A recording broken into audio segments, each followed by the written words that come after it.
ایک روٹی والے کا واقعہ میں نے آپ کو سنانا ہے، اور یہ بڑے ہی مشہور و معروف بزرگ سے منسوب واقعہ ہے۔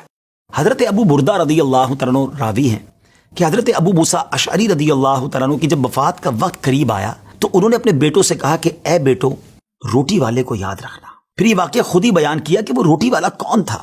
آپ نے کہا کہ ایک شخص تھا جس نے 70 سال اللہ کی عبادت کی، بڑی عبادت کی، مگر 70 سال بعد جب وہ باہر آیا تو شیطان نے اس کو بہکایا اور وہ ایک عورت کے فتنے میں مبتلا ہو گیا۔ 7 دن اور 7 راتیں وہ اس عورت کے ساتھ رہا، غلط کام ہو گئے۔ اب اس کو پھر شرمندگی ہوئی کہ یہ میں نے کیا کیا، 70 سال عبادت کی اور یہ 7 دن اور 7 راتیں میں نے گناہ میں گزار دی۔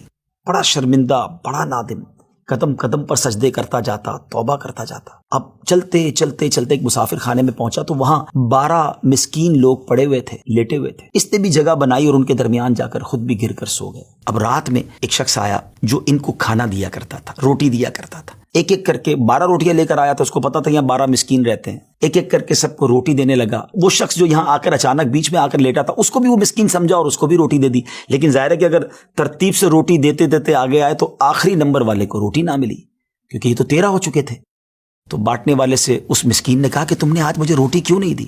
اس نے کہا میں نے تو سب کو ایک ایک روٹی دی، کسی کو 2 نہیں دی۔ کہا تم مجھے روٹی نہیں دے رہے ہو؟ بہرحال وہ ناراض ہو گیا کہ ٹھیک ہے، پھر تم اگر یہ سمجھتے ہو کہ میں بددیانتی کر رہا ہوں تو میں تمہیں کچھ بھی نہیں دوں گا۔ یہ کہہ کر وہ شخص تو چلا گیا، مگر وہ مسکین بیچارہ بھوکا رہ گیا۔ اب وہ شخص جس نے ابھی توبہ کی تھی، پہلے 70 سال کی عبادت بھی کی ہوئی تھی، اس کو خیال آیا کہ میری وجہ سے اس مسکین کو روٹی نہیں ملی ہے۔ بھوک اسے بھی بڑی تھی، مگر اس نے وہ روٹی اسے دے دی۔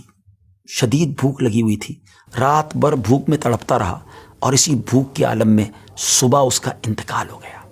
حضرت ابو موسیٰ اشعری رضی اللہ تعالیٰ عنہ فرماتے ہیں کہ جب یہ شخص اللہ کی بارگاہ میں پہنچا نا تو ایک پلڑے میں اس کی 70 سال کی عبادت رکھی گئی، اور ایک پلڑے میں وہ 7 دن اور 7 رات کے گناہ رکھے گئے۔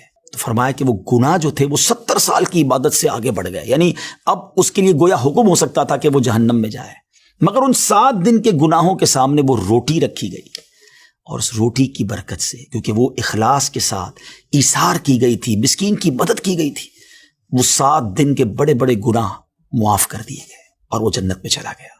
پھر آپ نے اپنے بچوں سے کہا بیٹا روٹی والے کو یاد رکھنا۔ ناظرین، یہ واقعہ واقعی دلوں کے تار چھیڑ دیتا ہے۔ 2 باتیں سیکھنی ہیں کہ بعض اوقات کچھ لوگ کہتے ہیں یار میں نہیں بہک سکتا، میں تو بڑے اچھے ماحول میں ہوں۔ نہیں جناب، شیطان نے بڑوں بڑوں کو بہکا دیا ہے۔ ہمیں اپنی صحبتیں اچھی کرنی ہوں گی، اللہ کریم سے شیطان کے مقابلے میں پناہ مانگنی ہوگی، اور اپنے آپ سے ڈرتے رہنا ہوگا کہ نہیں میں بھی گناہوں میں مبتلا ہو سکتا ہوں، مجھ سے بھی کوئی بڑا گناہ کہیں نہ ہو جائے۔ توبہ کرتے رہیں، ڈرتے رہیں، خوف رکھیں اور اچھی صحبت اپنائیں۔